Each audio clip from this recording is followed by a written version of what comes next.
All right, everyone, and hello. Welcome back to our 20th anniversary Monster Hunter Countdown. Up next, number 181, Green Plesioth.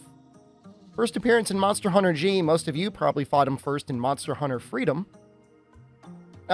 Interesting subspecies, not significantly different from the normal Green Plesioth. He can put you to sleep when he jumps over you.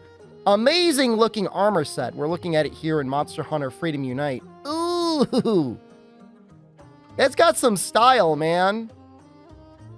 That's scary. I remember always seeing this green Plesioth armor, or Plesioth armor in general in the older games and being like, that's creepy. But you know, nowadays, when I look at it, I kind of like it. Kind of neat. I'm messing around here. You can't remove the weapons in the older games in the armor preview. That's fine. It's more time to look at the set itself. Kind of a weird set. It's got Sprinter on it, but it also gives you minus Constitution, and like you can't really deco out minus Constitution without removing the stamina. I just put Evade +2 on there. Green Plesioth, you definitely want some way to avoid the hip check. Hip check, of course, being his most famous ability. So much so it became like a meme in Monster Hunter stories. They called it like Hyperspeed hip check or light speed hip check or something like that. His entire body becomes a hit zone, allegedly. We're going to be using fire dual blades on him. Mostly because his fire and thunder weaknesses are about the same. Ever so slightly weaker to thunder on the back, but it is very unlikely we will land even a single hit on the back. So I've got pretty good fire dual blades here, and that works. Stomach.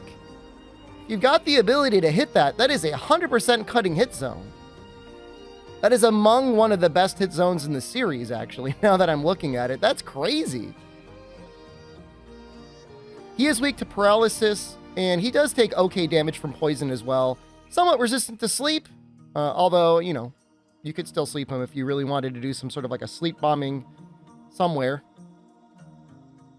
We are going to be using a frog here. Frog does slightly more damage than a normal large barrel bomb. That's not really why you use it, though. You use it when he's unaware to pull him out and then get a extended amount of combos off on him. Hopefully getting a couple hits off on that juicy stomach hit zone. In multiplayer, especially in Freedom Unite, I mean, there's absolutely a case to be made for just having everyone run paralysis. Maybe 3 paras and like 1 like damage guy, but honestly, if you got 4 paras, like I was thinking like 4 of like the darkness lances with status attack up. How hard that would go. Or you know, anything else, you know, para sword and shield, para dual blades. I mean, you don't have to do darkness. It's just darkness is kind of a good lance. So I'm not using it right now. You're seeing me moving around with the sprinter skill. I will eventually throw on a Mega Dash Juice just because even with Sprinter, you know, you don't want to end up in a situation where you've been demonized, but you don't have enough stamina to evade, and the minus to Constitution, it's a little bit hard. I mean, normally I know how much stamina I need to evade, but I don't normally play with Constitution down, so it'd be a little tricky. They did improve him. They improved him and a number of the other aquatic adjacent monsters in this game by letting them actually like leave the water. You ever fought him in Monster Hunter on the PlayStation 2? You know, if you didn't have Sonics or Frogs, he really did not like leaving the water. And a lot of times when he did, he would just run immediately back. They did definitely fix that. And I think that is fixing it. I mean, if you're in a situation where you've run out of Sonics or you run out of Frogs, I mean, ideally, you still have a way to kill the monster. Speaking of, this was terrifying when this happened in the recording. I was just trying to clear the area of small monsters because, like, they are as dangerous as the large monster. And I went to look around, and he was just, like, flying right at me. I don't know if that would have killed me, if that water beam hit, but it would have been close. Other strange thing is you can Sonic Bomb him when he's just floating around in the water. It does feel like it's a lot more effective, though, if you hit him while he's mid-attack. That's something I've noticed before, so I'm going to hit it with him. All right, he's hit. He goes out to land, but like, see how many combos I'm able to land on him in spite of the fact that he's been Sonic'd out. I guess if you were like right ready to hit him and you got a flinch or something, his AI might change to fight back, but just runs back in immediately. Kind of sad. So evasion's nice. You know, evasion is not required. Even with guard 0, Lance can block without chip damage, at least in Freedom Unite. You'll get pushed back so much that your ability to counterattack isn't that good, though. Alternatively, if you just stand like a little bit behind his left foot, it's actually not a bad zone to stand in, area to stand in. You're unlikely to get hit by the hip check. I feel like that was a little bit more pronounced in the earlier games, though. I'm not sure exactly how it is. I'm running evasion too because I don't want to risk it. I don't want to risk the invisible hitbox. He's relatively challenging. I mean, his damage is pretty high. You know, he's got this hip check that you've got to deal with on a regular basis. His tail goes out deceptively far if you're trying to heal and you're somewhat close to him. And he's got a lot of health.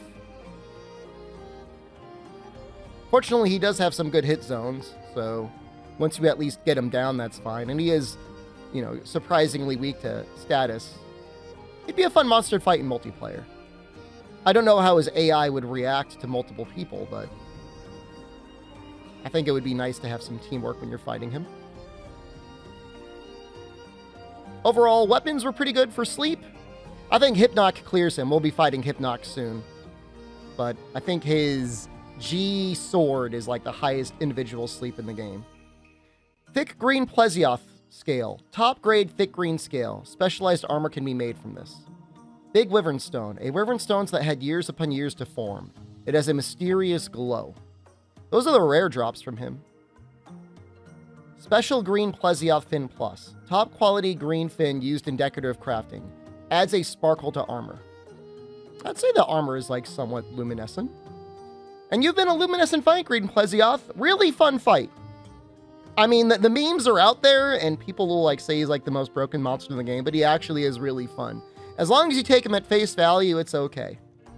Okay, coming up next, 179, Shrouded Ursula. First only appearance in Monster Hunter 4 Ultimate. Look forward to it. Just like I look forward to you coming back. Thank you again so much for watching. I love you. Goodbye.